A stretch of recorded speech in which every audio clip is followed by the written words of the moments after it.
Assalamu alaikum, I'm Aisha and you're watching Samaa News. Here are today's headlines.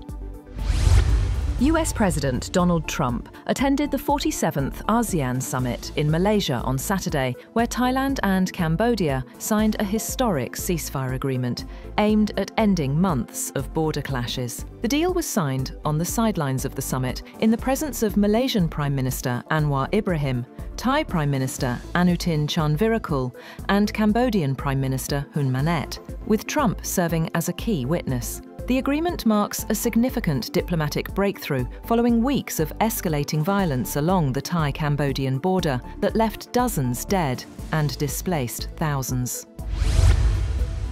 US President Donald Trump has imposed a fresh 10% tariff on Canadian goods after Ontario aired an advertisement featuring former US President Ronald Reagan criticising trade barriers. The commercial, broadcast during Game 1 of the World Series between the Toronto Blue Jays and Los Angeles Dodgers, highlighted Reagan's warnings that tariffs can trigger trade wars and economic harm.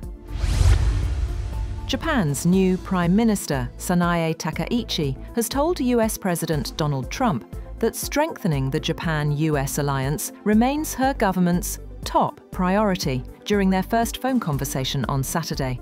According to a statement posted on Takaichi's official website, she emphasized that Japan is an indispensable partner in Washington's strategic approach to China and the broader Indo-Pacific region.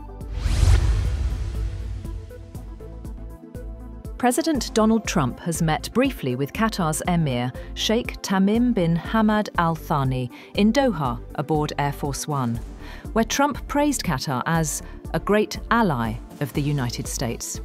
He credited the Emir's leadership for helping establish peace in the region and said progress on Middle East peace was now believable. Meanwhile, President Trump has rolled back a Biden-era rule that tightened air pollution limits on copper smelters. The order grants a 2-year exemption for companies, citing the need to protect America's mineral independence and industrial base. The White House says stricter emission controls were threatening domestic production and could increase reliance on foreign processors.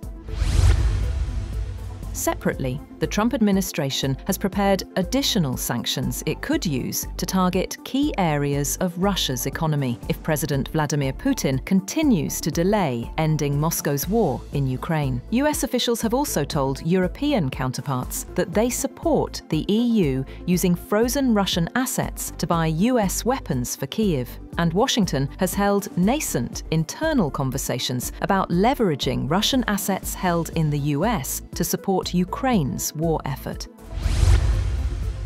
US Secretary of State Marco Rubio says Taiwan should have no reason to worry about the upcoming US-China trade talks in Malaysia. Speaking to reporters en route to Asia, Rubio made it clear that Washington will not trade its support for Taiwan in exchange for economic concessions from Beijing.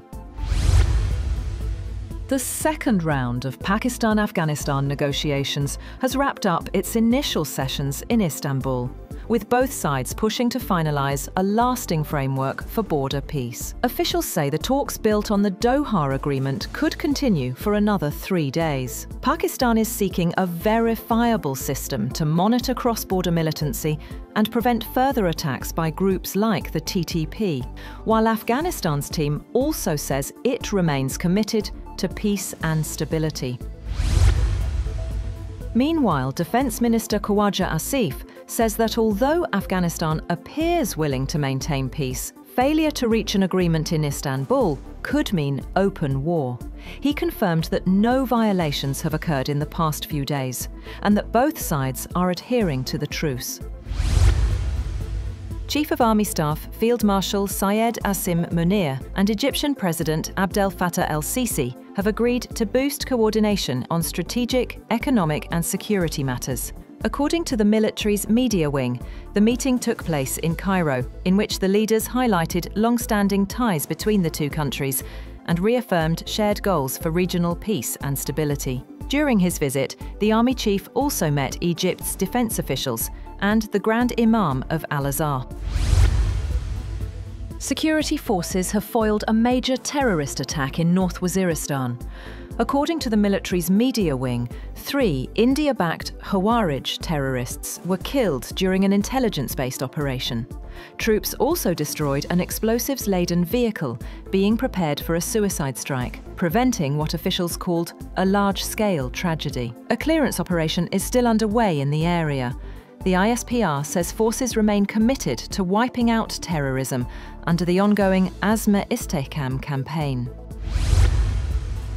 Pakistan and Iran have taken a major step forward in strengthening bilateral ties, agreeing to launch joint initiatives in logistics, trade and transport. The decision comes during high-level talks in Islamabad, where federal ministers Abdul Alim Khan, Jam Kamal Khan and Hanif Abbasi met with Iranian Minister Fazana Sadiq, who is currently visiting Pakistan. During the meeting, both sides agreed to establish a joint committee aimed at resolving trade challenges along the Pakistan-Iran border.